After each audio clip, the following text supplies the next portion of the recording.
L'année 2024 s'achève et on entame bientôt 2025. Bienvenue dans ces capsules présentées par VéloMag. Aujourd'hui, je vais faire quelque chose qui devient un peu comme une habitude annuelle, c'est-à-dire de faire un bilan de la dernière année et mes prédictions sur l'année suivante, tout ça dans la planète vélo. Donc, premièrement, une tendance qu'on a vue en 2024 qui pour moi va se poursuivre en 2025, c'est le déclin graduel des pneus 728. Oui, on profite de pneus avec des encore plus gros volumes. La réalité, c'est que chez les rangs professionnels, un pneu 700 par 28 est à peu près inexistant. Oui, il y en a plusieurs qui ont des pneus qui est écrit 700 par 28. Mais une fois installés sur des jantes modernes, la réalité, c'est que le volume réel est déjà passablement plus élevé que 28 mm de large. Entre autres, le gagnant du Tour de France, Tadej Pogačar, avait des pneus 700 par 30 qui mesuraient 700 par 33.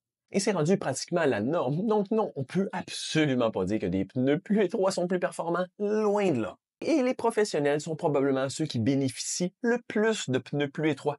Donc les amateurs ont aucune raison d'aller plus étroit que ces standards. Personnellement, j'ai même aucun intérêt à rouler des pneus dont le chiffre de la largeur commence par un 2. Et c'est pas parce que j'aime mieux plus de confort ou quoi que ce soit. Non, non, non, c'est vraiment pour aller chercher le maximum de performance. Parlant encore des pros, les équipements qu'ils utilisent sont de moins en moins désirables et de moins en moins achetés par les cyclistes amateurs. Que ce soit au niveau des casques, qu'on a vu plusieurs altérations assez loufoques au cours de la dernière saison. Les vélos des coureurs pros sont de moins pensés avec le consommateur en tête, avec une position vraiment pas adaptée pour la majorité des personnes, un entretien mécanique qui est beaucoup plus complexe et une adaptabilité qui est beaucoup diminuée.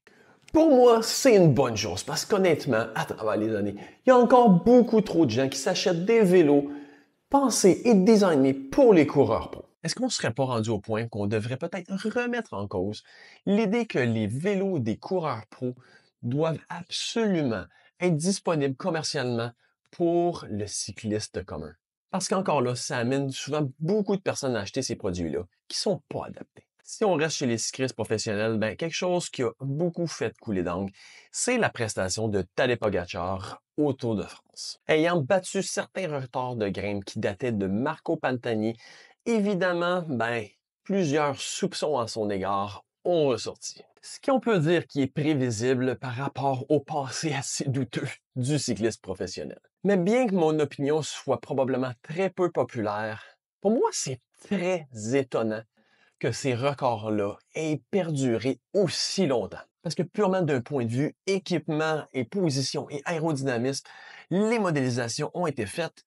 Il a battu le record de Pantani, mais en développant environ 40 watts de moins. Et que s'il avait fait le même effort avec les paramètres dont l'équipement de Pantani à l'époque, non, le record tiendra encore. Et ça, c'est en comptant même pas toutes les évolutions qu'il y a eu au niveau de la nutrition et de l'entraînement et de la périodisation. Non, je suis pas naïf à dire que, oh non, c'est sûr, c'est la preuve que Pogačar est propre et qu'il n'a jamais pris de dopage. Non, ça c'est évidemment quelque chose que je n'ai pas la réponse. Donc pour moi, ces modélisations-là ne sont pas une preuve qu'il est propre absolument.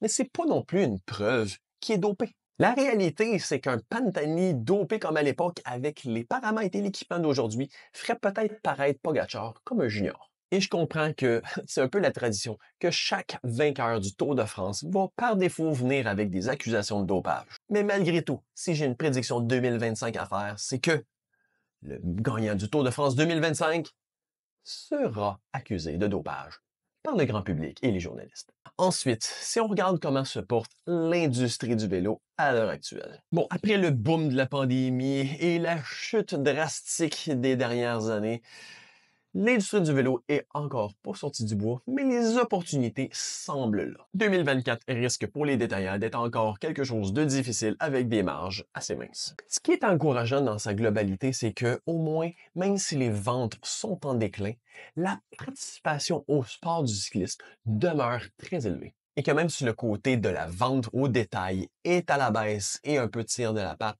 il y a beaucoup de projets d'un point de vue collectif, d'un point de vue tourisme, qui se développe. De plus en plus de centres cyclistes, de centres de vélo de montagne, de pistes de BMX se font construire dans les différentes communautés. Les municipalités mettent de plus en plus d'efforts à attirer un tourisme provenant du monde du vélo parce qu'ils se rendent compte de l'impact économique que ça peut avoir dans leur région.